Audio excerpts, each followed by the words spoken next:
All right, now let's carry on with that dirty solo, see what other fun and games Mr. Vi has in store for us. I believe the last note we played was...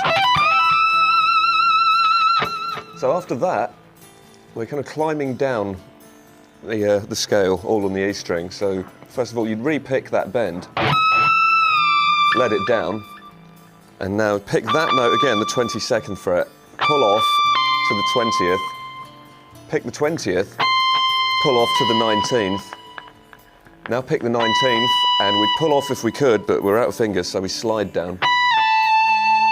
And now pick the 17th fret again. So that whole run would be...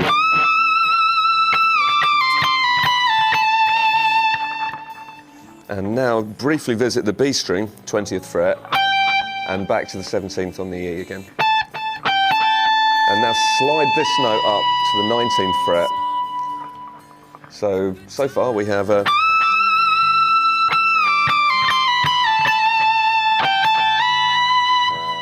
And from there, index finger now living at the 19th fret on the top E.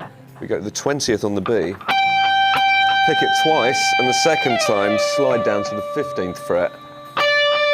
Pick that again, give it a nice hearty wobble.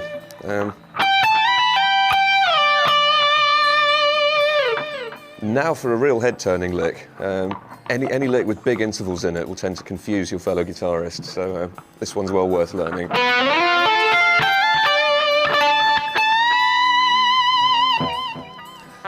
I think the easiest way to play this is to slide up to the 15th fret on the D using your third finger, and following it up with a 14th on the G and 13th on the top E, so you don't need the B string at all for this. If your picking hand's struggling with that, you might want to use, say, your middle finger from your picking hand to play that top note.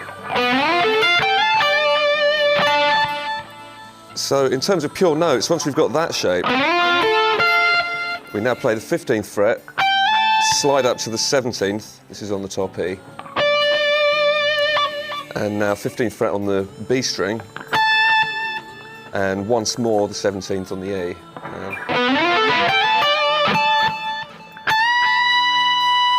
And that's the first note of the next bar, 17th fret in the E, bending up a tone.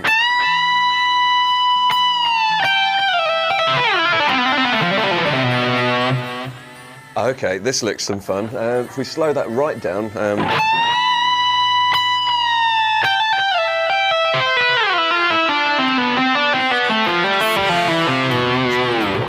okay, what we have is this bend. Once you let it down, you pick the 15th fret on that string, top E, hammer on, pull off, slide down to the 12th fret. And what you need to bear in mind for the next bit is your first finger is either living around the 12th fret or around the 5th. So you're going... You might remember that shape from the that lick earlier. 15 and 12 on the E, 13 and 12 on the B. So you go all the way down there and then slide all the way down to the 5th fret on the B string. And add that middle finger note on the 6th fret and pull off again. So. And now for some almost Satriani-esque legato stuff. The idea here is 7th fret, pull off to the 5th on the G string. And now slide down 1 fret to the 4th.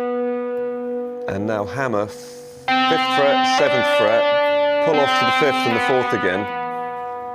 And now a similar shape on the D string, but stretched a little bit more. So all the 4th fret notes are now 3rd fret notes. So it would go 7, 3, 5, 7, 5, 3. So, and to round it off, 7 pulling straight off onto the 3 on the A string. And for the next bar, it goes down all the way to the 2nd fret. So that whole lick one more time, nice and slow.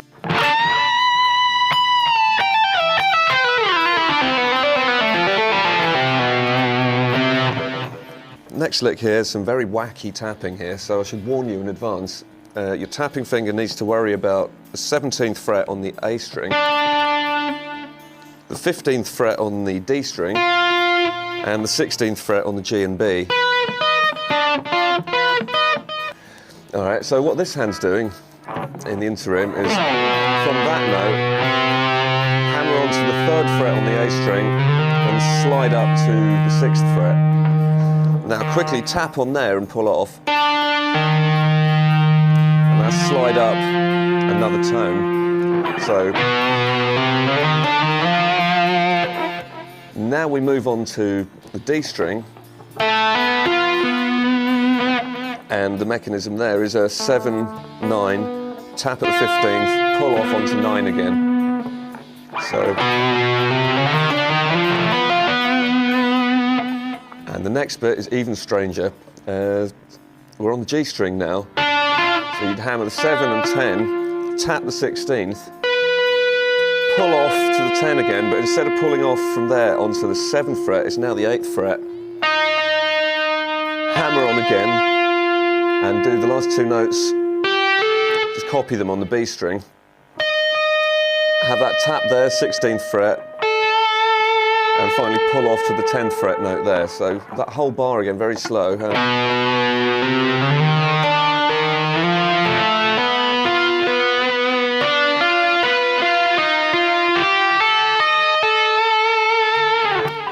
So it's a nice disjointed quality when you speed it up.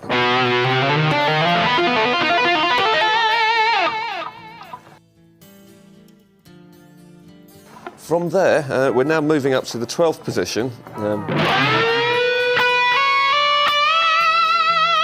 So for that, you just scooping with the tremolo, start with the bar depressed.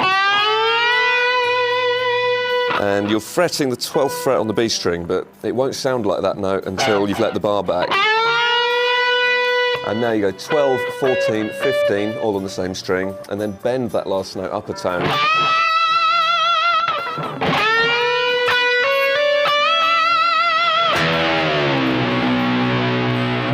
And that's a nice bit of fun. What we're doing here, picking the low E string, and then pushing the bar down until it sounds like B, 5 frets lower. You have to exercise a little control there. Notes can sound very fluttery when you're pushing the bar down and trying to maintain a level pitch. But practice makes perfect. And the next bit is basically this melody on the B string, 12, 14, 15, then all the way up to 22nd fret, 20th, 19th and 17th, kind of in this rhythm, 3 and 4 and 1. But instead of playing it normally, Mr. Vi is doing this. So in other words, he's trilling between the note that I've just shown you and the open B string.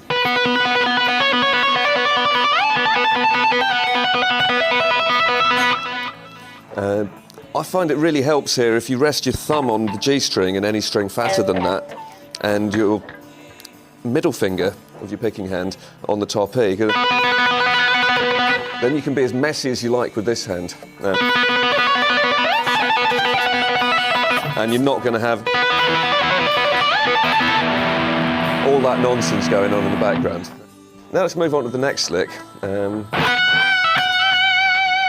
You start with this, 14th fret on the E, bending up a semitone and down again.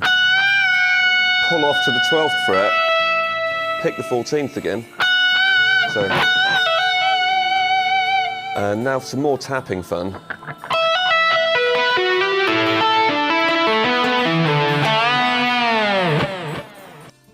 So this is slightly unusual. What we're doing here is a 12th fret on the E string again, hammer on, 14 and pull off to the 12. Now tap here, 17th fret on the B, pull off to the 12th fret on the B string. So now you start the G string moving with a tap on the 16th fret. Move this hand down so that your first finger's at the 11th fret ready. Pull off and then hammer on 12 and 14.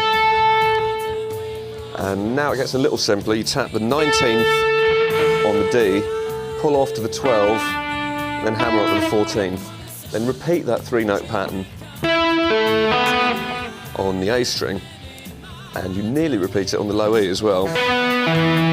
But for the third note, you slide down. So that whole bar should sound like...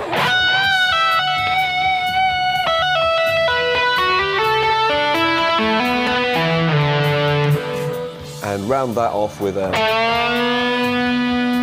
bend on the A string from the 12th up to the 14th.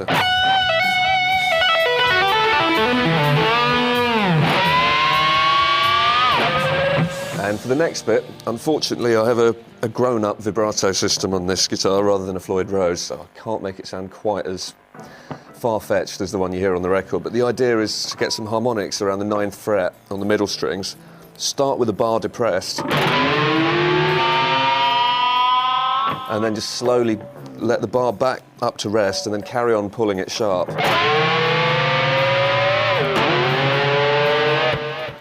The other thing you might want to experiment with is how you strike the harmonics. You can either pick them, or if your tremolo pushes down far enough, you might just try sort of dabbing the strings around the 9th fret while the bar's depressed,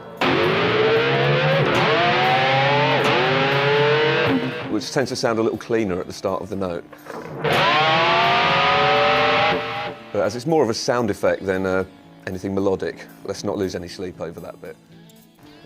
Moving on to the next section, this is really frantic, but I think you can split it up into some simple ideas.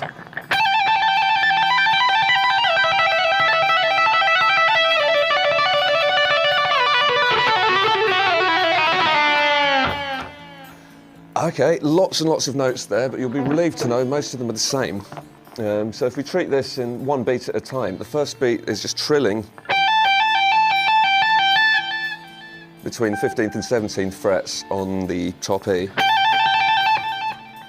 For the next beat, it's a slightly more complicated pattern. He's now going 15, 19, 15, 17, and repeating that 4-note pattern.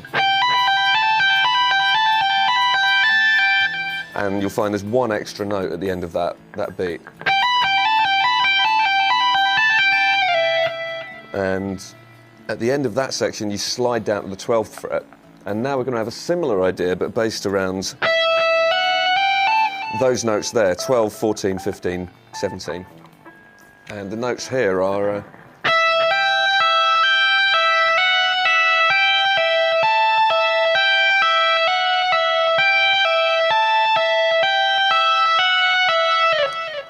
So that's another 2 beats there. It doesn't sound like much fun when you play it slowly, but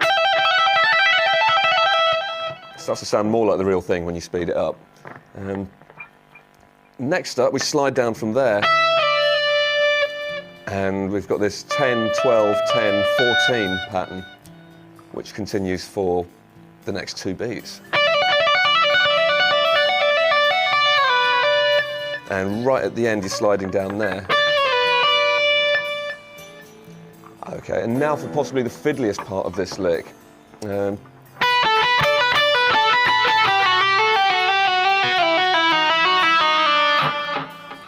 the lick actually continues, but I think that's a good break-off point. So what we've got there is, that's a 7th fret on the E and 10th fret on the B. So you go 7 and 10 on the B, back to the first note, and now top E at the 10th fret, pull off to the 7. Do that again.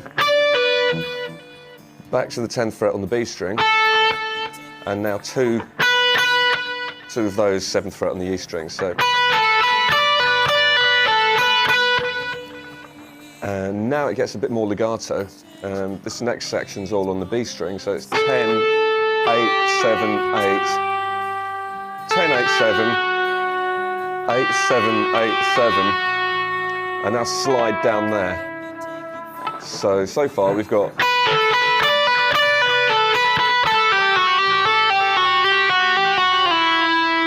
and from there, this is the last half a beat's worth.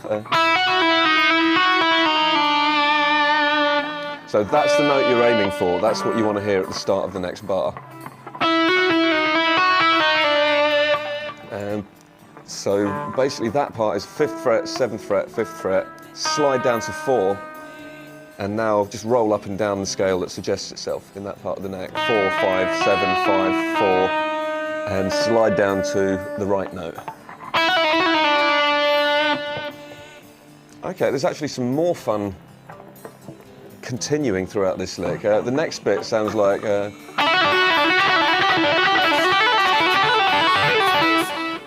So you can see why I thought I'd do this in two sections. That part here, I think we can simplify slightly if you learn two basic patterns and then just loop them. So first of all, try this one.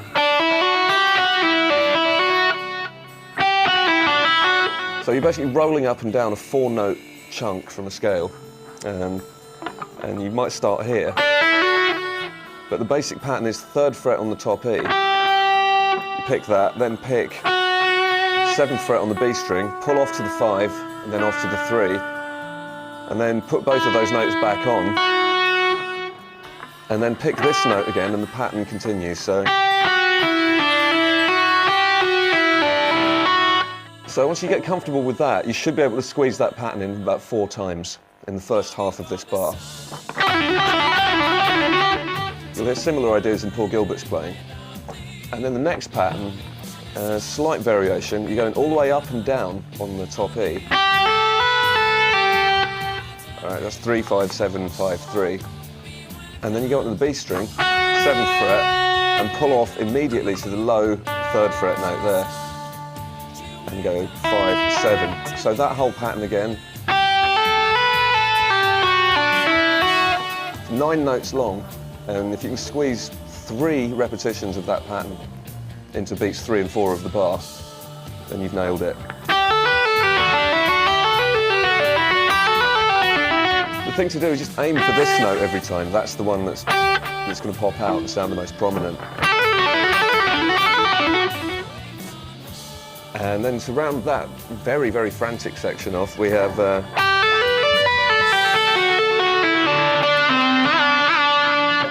a little touch of tapping here. So that's 3rd, 5th and 7th frets there. Tap the 10th on the top E. Now pull off to the 5th and then the 3rd. Next bit, that's the B string activity, so it's 10th fret we're tapping at there, and the other 2 notes are the 7th and 5th frets. So it's tap, pull off to 7, tap again, pull off to 7, and then off to 5, and then the last 3 notes again. So.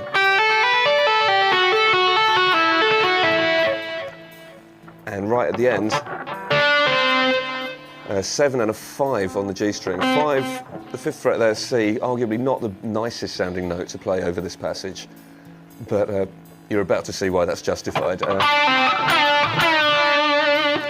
You have a 7th fret pre-bend, you're bending up on the G string, 1 tone, do that twice, and then all hell breaks loose. You basically have to play any old rubbish on the G string, move it gradually up the neck, and shake the whammy bar for dear life. So if you're playing something like... and add the whammy bar,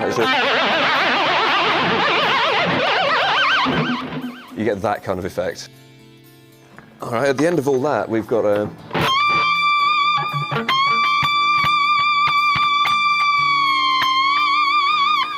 section where he's basically picking that 20th fret on the top string, bending it up a tone in this kind of rhythm. 3 and 4 and...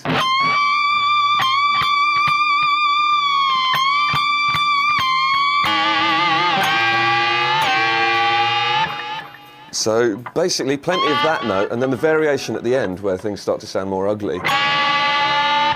You're just bending it slightly sharper than you should. So instead of... you're going more for a... and somewhere along the way, your fingertip has to catch the B string, push that down onto the fret as well. So I think the best bet here is to push the E string up slightly, ease it over the B string, and then using an upstroke, just pick the 2 strings together.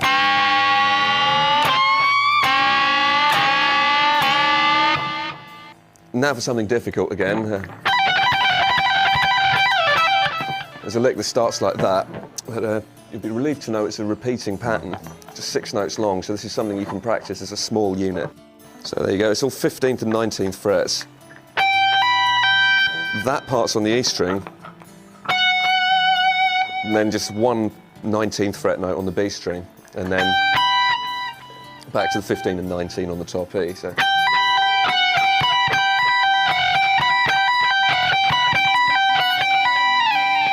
you repeat that 4 times, and then you're left with this note hanging there. You slide it down to the 15th. That's the start of the next section. So.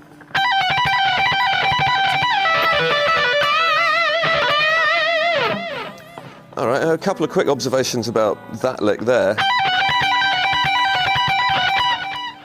I think it sounds most convincing if you can pick the first note but then hammer the next 2. And then you pick the remaining 3.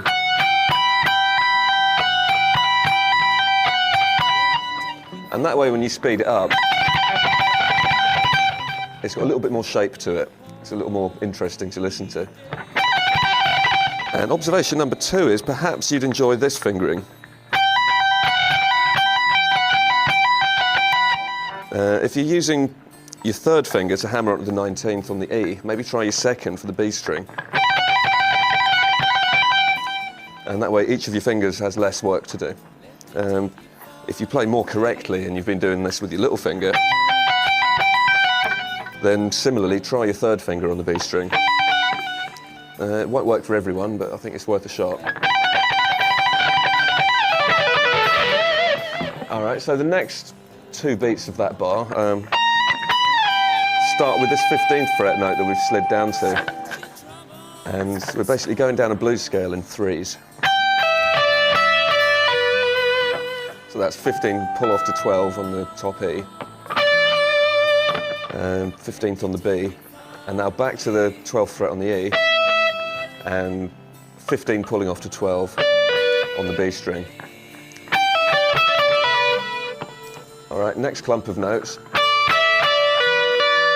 So that's 15 on the B, then reveal that first finger note on the top E string, and then back to the B string, all the way down and up again.